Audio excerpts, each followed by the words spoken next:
Hello guys, welcome back to my channel love with play.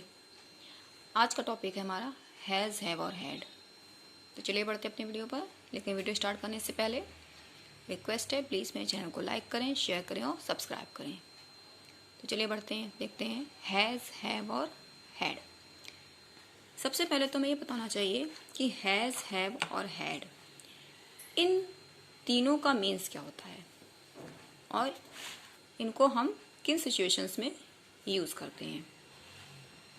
तो देखिए, जैसे कि हैज़, हैव और हैड इन तीनों का यूज़ हम हेल्पिंग वर्ब के रूप में भी करते हैं और मेन वर्ब के रूप में भी करते हैं।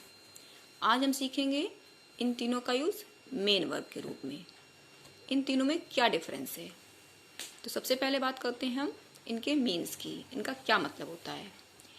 इन तीनों का यूज़ हम एक ही सिचुएशन में करते हैं जब कोई चीज़ हमारे पास में होती है। जब हमें यह बताना है कि कोई चीज़ हमारे पास में है, तब हम उस सिचुएशंस में इन तीनों का यूज करते हैं। लेकिन इन तीनों का यूज़ अलग अलग सेंटेंस में किया जाता है, वो मैं भी आपको आगे बताऊंगी। तो जैसे कि मैंने बोला, मेरे पास में एक कलम है, मेरे पास एक घड़ी है, उसके पास एक कार है, उसके पास एक खिलौना है। इस टाइप के सेंटेंसेस को बताने के लिए हम हैज़, हैव और हैड का यूज़ करते हैं। यानी कि जब हमें किसी से बोलना है कि हमारे पास में क्या चीज़ है, तब हम वहाँ पर इन तीनों में से किसी एक का यूज करते हैं। अब बात करते हैं हम हैज़ का यूज कब करेंगे, हैव का यूज कब करेंगे और हैड का यूज करेंगे। तो हैज़ और हैव का यूज़ हम प्रेजेंट टेंस के लिए करते हैं। यानी कि जब कोई चीज़ हमारे पास वर्तमान समय में है, वर्तमान समय में हमारे पास जब कोई चीज़ है, तो उसको बताने के लिए हम हैज़ या हैव का यूज़ करते हैं। लेकिन हैड का यूज़ हम पास्ट टेंस के लिए करते हैं, यानी कि भूतकाल के लिए। यानी कि कोई चीज़ हमारे पास में पहले थी, प्रेजेंट टाइम में वो नहीं है, तब हम वहाँ पर हैड का यूज करते हैं। तो हैज़, हैव और हैड, हैज़ और हैव का यूज़ हम करेंगे प्रेजेंट टेंस के लिए और हैड का यूज़ होता है पास्ट टेंस के लिए। ये ही मेन डिफरेंस है हैज़, हैव और हैड में। इन तीनों का मीन्स एक ही होता है, लेकिन इनका यूज़ हम अलग अलग टेंस के अकॉर्डिंग करते हैं। यानी कि अलग अलग सिचुएशंस, अलग टाइम के अकॉर्डिंग करते हैं।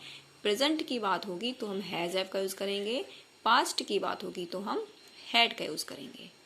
अब हम जान लेते हैं कि हैज़ का यूज़ हम किन सब्जेक्ट्स के साथ करते हैं और हैव का यूज़ हम किन सब्जेक्ट्स के साथ कर सकते हैं। सबसे पहले बात करते हैं हैज़ की। तो हैज़ का यूज़ हम सभी सिंगुलर सब्जेक्ट के साथ कर सकते हैं।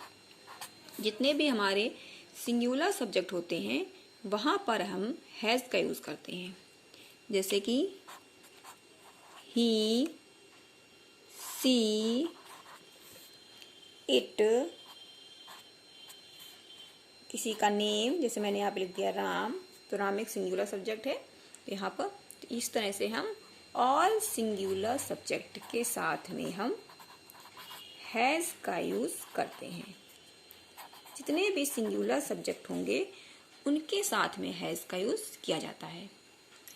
अब हैव का यूज़ जितने भी प्लूरल सब्जेक्ट होते हैं, उनके साथ में हम हैव का यूज़ करते हैं। ऑल प्लूरल सब्जेक्ट के साथ में हम हैव का यूज़ करते हैं। कुछ एग्जाम्पल मैं आपको दे देती हूँ, जैसे कि आई, यू, वी, दे। इस तरह से हम जितने भी प्लूरल सब्जेक्ट होते हैं, वहाँ पर हम हैव का यूज़ करेंगे। अब बात आती है हैड का यूज़ हम किन सब्जेक्ट्स के साथ कर सकते हैं। तो हैड का यूज़ पास्ट के लिए होता है और इसका यूज़ हम सभी सब्जेक्ट के साथ करते हैं। यानी कि सिंगुलर और प्लूरल, इसमें दोनों आ जाते हैं। सिंगुलर भी आता है और प्लस प्लूरल भी। हम यानी कि हैड का यूज सभी सब्जेक्ट के साथ करते हैं, वो चाहे हमारा ही हो, सी हो, दे हो, आई हो, वी हो। इस तरह से all singular plus plural subject के साथ में हैड का ही यूज होगा, लेकिन सिर्फ उस सिचुएशंस में जब बात पास्ट की होगी। प्रेजेंट में अलग अलग हैज और हैव का यूज होगा। सिंगुलर के साथ हैज का यूज और प्लूरल के साथ में हैव का यूज होगा। अब आइए समझते हैं इनको कुछ एग्जांपल्स के थ्रू। सबसे पहला मैं एग्जांपल ले लेती हूँ सिंगुलर वर्ब हैज का। जैसे मैंने यहाँ पर लिखा सी हैज आ रिंग, तो यहाँ पे मैंने हैज का यूज किया क्योंकि मैंने यहाँ पे सब्जेक्ट लिया हुआ है सी। सी इज अ सिंगुलर सब्जेक्ट। अब हैव का, आई हैव आ पेन।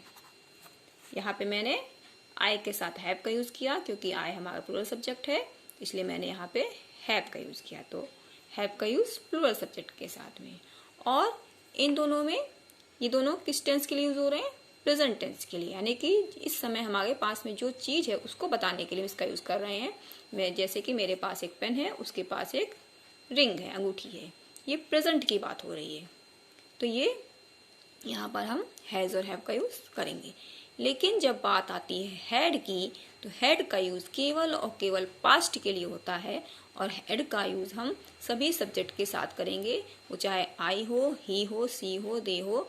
जब बात पास्ट की होगी तो सभी सब्जेक्ट के साथ केवल हैड का ही यूज होगा। चलिए इसको देखते हैं एग्जांपल के थ्रू। जैसे कि